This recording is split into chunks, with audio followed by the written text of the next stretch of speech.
Hello, I am Zainab, a research executive at Gallup, Pakistan, and today joining me again is Roja Sheikh, who is also a research executive. And today we will again be discussing the Pakistan Demographic and Health Survey. And this time it's a bit different because we'll be looking at trends. So we do know that the Pakistan Demographic and Health Survey has been conducted since the 1990s. So today, across waves, we'll be seeing trends, especially in education level of women who are married, and then cross sections with different demographic variables. Our key findings do show us that as nationally and internationally, the education levels and the cultural norms of women getting a lot more education have increased. That has also been reflected in women and who are married. So a lot of across all demographics, we see a rise in education level. What's going to be interesting in this discussion is to see exactly where that rise is and just the cross sections and the breakdown of all the variables that we have. First, we'll be looking at percentage of married women by the highest level of schooling attended. So this is a fairly straightforward analysis where we see that in 1990, women who had no education, who were married, it was around 79%. But then by the time, the 2017 PDHS was conducted, 49% approximately women reported that they didn't have any education. And we also see that across education levels, we see a rise in percentage of women over the years who have gained some form of or some level of education. So we see, for example, on the other extreme, that only around 1% of women in 1990 had higher education. But then as norms change and as priorities and cultural influences change, we see that in 2017, around 13% of married women had attained higher education by the time these surveys were conducted. Next, if we look at the percentage of married women by the highest level of schooling that they have attended by age group, we see some interesting insights. Roja, would you like to begin the discussion on these? Yes, so what we can see is that for women aged between 20 to 34 across all waves, that is the 1990 to 2006, 2012, and 2017, these are the women which reported the lowest numbers of no education, and that is consistent throughout the four waves.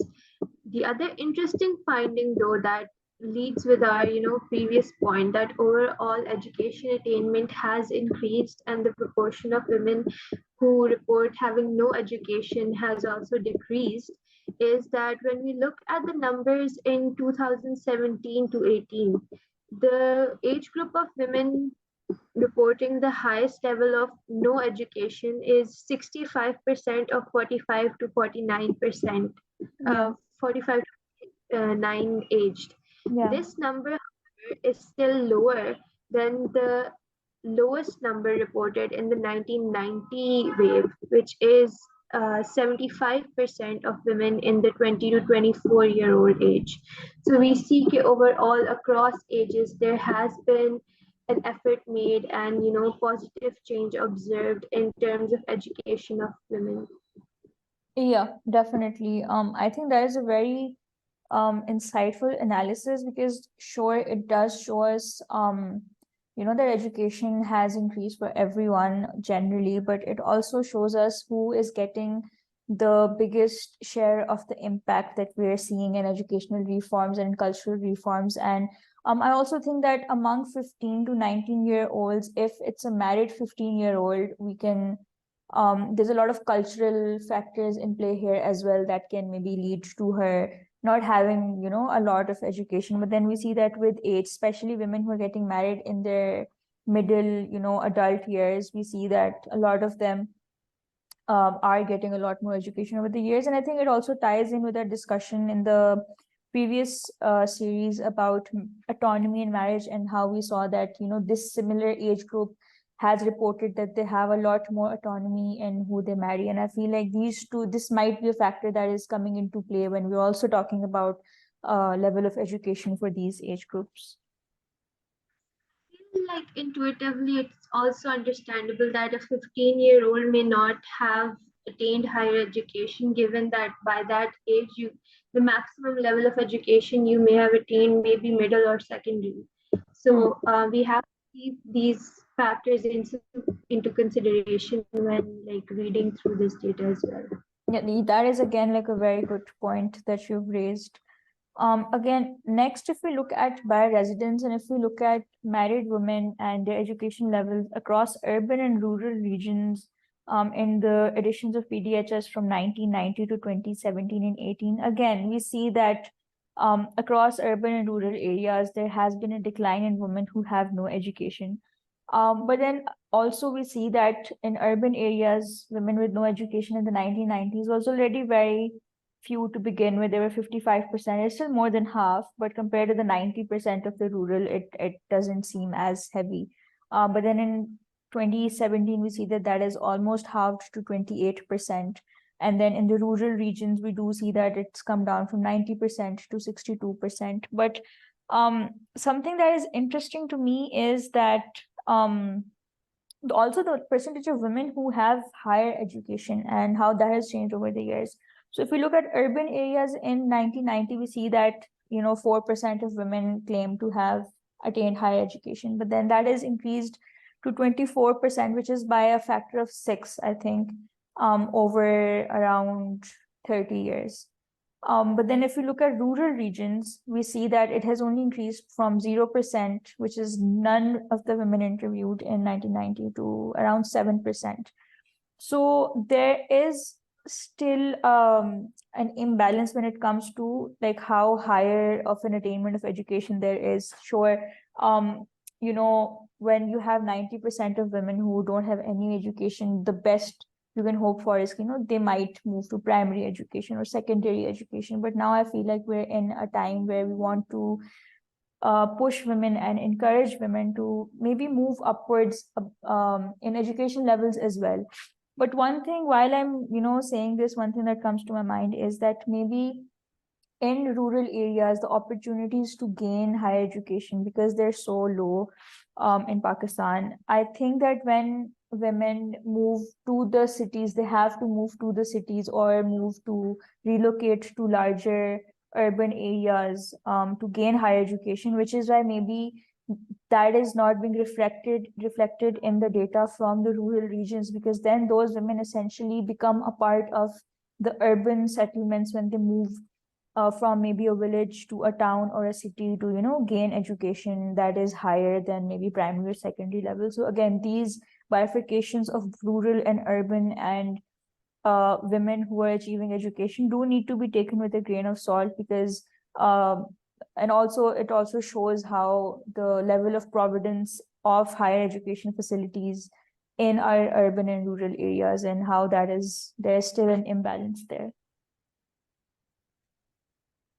I think that's a very important thing to consider given like the state of education in our country.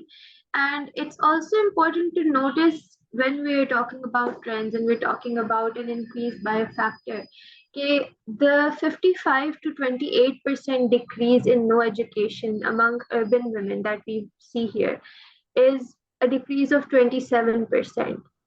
And the decrease 90 to 62% among rural women is also 28%. So when we see as a proportion of women within the urban region or within the rural region, not comparing the two necessarily, that decrease has been equally proportionate. But when we see women of secondary education in rural areas, that has increased by a factor of 8 times compared to men who have only increased their secondary education attainment by 1%. So it's very important to see how this education is distributed amongst different levels of education across different ruralities, and take into consideration all of the points that you highlighted earlier as well. Yeah, and just adding to that, one more thing that stands out to me as over time we see that in urban areas, we see like more leveling of education levels, where if 28% of women have no education, then there's a much higher proportion who have some level of education, and we see that it's balanced out. It's not, a straight drop down. But in rural areas, that is still harder to see, and it's understandable. But I just feel like it's important to highlight that change over time as well. Next, if we move to occupations, we see that, so here we have data only from the 1990, the 2006 wave, and I'll be interested to see where these statistics stand now in 2023 or 2022. But from the data that we do have available, we see that let's look at the women who have never worked in their lives and who are married. So we see that among the women who've never worked, in 1990s, 79% of them had no education. But then in 2006, we see that 62% of them had no education. So there's a lot less women with no education who are not working. If they've never worked, that means, it's okay to imply that they've at some point worked. So if we move back on the graph and we look at women who have worked before and after marriage, and who have reported that they've worked before and after marriage, we see that in 1990, around 64% of women who worked before and after marriage had no education, but then that has increased by more than 10% in 2006. Now, the only takeaway that I can think of from this is that maybe the 2006 survey is better capturing the informal or the vocational market, where you don't need formal education to be working, or it's showing a greater participation of women in smaller businesses, in home run businesses, in agricultural businesses, and a higher reporting of that, because we see that even without education, there are still 76% women who are working before and after marriage. I think it's very important to take into note the fact that women make up a majority of the workforce in the informal sector in Pakistan. And when we are working in an informal sector, formal education tends to not play as higher a role in it compared to formal working force. So I think definitely this data could reflect or help or give insights into female participation in the informal workforce. And we also see that this is the only data point or data set within this entire document where we've seen an actual increase in the proportion of women reporting no education across any kind of demographic. So I think this is definitely a very interesting and key finding to look into.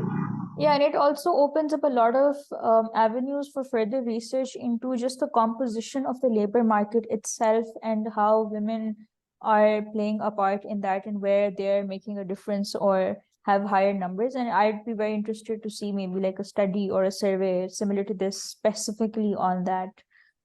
Next, if we moved to wealth levels, we see that over time in the lowest income. So again, it's important to realize that, culturally, socially, if you have more money, if you are wealthier, it's easier for you to attain higher education or just education in general. And maybe you have social values and social pressures that might lead to a woman gaining more education if she's from a higher or wealthier family. That being said, this also reflects in our analysis and our findings in the data from the survey that we have, that in the lowest quintile of wealth, we see that there hasn't been much of a change. There are still 90% women who have no education. And then there are less than 0.5% women who have higher education. So the increase in education, while it's still there, and the decrease in illiteracy, while it's still there, is very minuscule to be observed over a span of 10 years. But then if we look at the highest income quintile and wealth quintile, we see a very different picture. We see that we've moved from, an equal distribution to a distribution that is skewed towards higher education. So we see that in 2006, for example, where there were 23.5% women who had no education and who belonged to the highest wealth quintile. Now there are only 10%, so it's decreased by 13%. But then we also see that women in the highest income quintile who also have higher education and who are married has increased from 24% to 40%, which is almost double the percentage. So while we have, it's a good thing to see that at least some portion of the society there are women who are gaining a lot more education than they were before, but then it would be almost criminal, I feel like, to neglect the lower quintiles, the first and the second. Thank you, Roja, for accompanying me on this journey through education levels of married women and the Pakistan Demographic and Health Survey. I do think that we really, like, when you look at the key points, you don't really see, very interesting, anything that stands out. But then when you look at the demographic levels, at how income and education are related, or how over time we see trends change in all sorts of education levels, I think it really paints a very interesting picture that I would love to look at more over time. And yeah, I think we will continue this series in the next video about another trend related topic from the Pakistan Demographic and Health Survey. Goodbye.